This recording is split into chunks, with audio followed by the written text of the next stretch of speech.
नमस्कार, unique story में आपका स्वागत है। भगवान की गोद में सिर।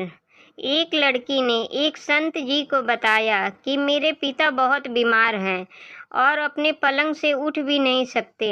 क्या आप उनसे मिलने हमारे घर पे आ सकते हैं? संत जी ने कहा, हाँ बेटी, मैं ज़रूर आऊँगा।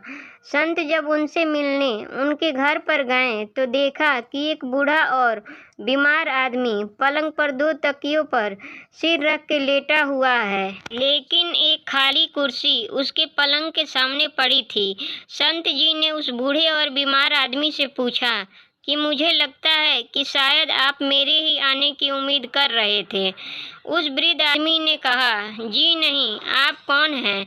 संत जी ने अपना परिचय दिया और फिर कहा, मुझे ये खाली कुर्सी देखकर लगा कि आपको मेरे आने का आभास हो गया है। वो आदमी बोला, संत जी, अगर आपको बुरा ना लगे तो कृपया कमरे का दरवाज़ा बंद कर दीजिए।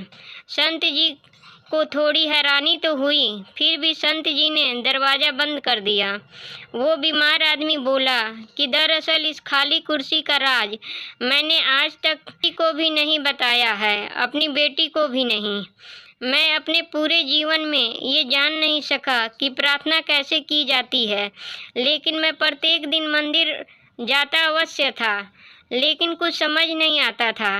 लगभग 4 साल पहले मेरा एक दोस्त मुझे मिलने आया। उसने मुझे बताया कि हर प्रार्थना भगवान से सीधे ही हो सकती है। उसी ने मुझे सलाह दी कि एक खाली कुर्सी अपने सामने रखो और ये विश्वास करो कि भगवान खुद इस कुर्सी पर तुम्हारे सामने बैठे हैं।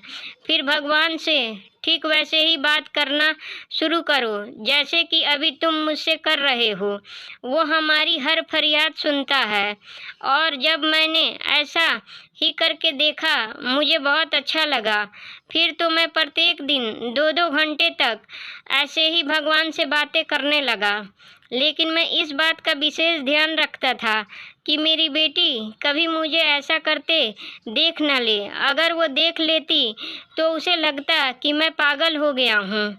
यह सुनकर संत जी की आंखों में प्रेम और भाव से आंसू बहने लगे।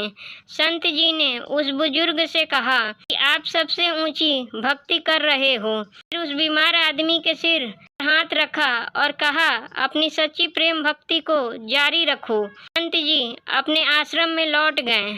लेकिन 5 दिन बाद वही बेटी संत जी से मिलने आई और उन्हें बताया कि जिस दिन आप मेरे पिताजी से मिलने थे वो बेहद खुश थे, लेकिन कल सुबह 4 बजे मेरे पिताजी ने प्राण त्याग दिए हैं। बेटी ने बताया कि मैं जब घर से अपने काम पर जा रही थी तो उन्होंने मुझे बुलाया, मेरा माथा प्यार से चूमा। उनके चेहरे पर बहुत शांति थी, उनकी आंखें आंसुओं से भरी हुई थीं। लेकिन वापस लौटकर मैं एक अजीब सी चीज़ भी देखी। ऐसी मुद्रा में अपने बिस्तर पर बैठे हुए थे जैसे खाली कुर्सी पर उन्होंने किसी की गोद में अपना सिर झुका रखा हो, जबकि कुर्सी तो हमेशा की तरह खाली थी। संत जी, मेरे पिताजी ने खाली कुर्सी के आगे सिर क्यों झुका रखा था? बेटी से पिता का यह हाल सुनकर संत जी फूट फूट कर रोने लगे और मालिक के आगे फरियाद करने लगे, हे मालिक, मैं भी जब इस दुनिया से जाऊं तो ऐसे ही जाऊं, मुझ पर भी ऐसा ही कृपा करना। यदि हम इसी तरह अपने इष्ट देव की गोद में बैठकर यहाँ से जाना चाहते हैं तो प्रत्येक पल आप अपने इष्ट देव की उपस्थिति को हर जगह महसूस करेंगे। एक दिन हमारी अवस्था भी अवश्य बदलेगी। ऐसी ही वीडियो के लिए चैनल को सब्सक्राइब करें और वीडियो को लाइक करें और कमेंट बॉक्स में अपनी राय दें। वीडियो देखने के लिए धन्यवाद।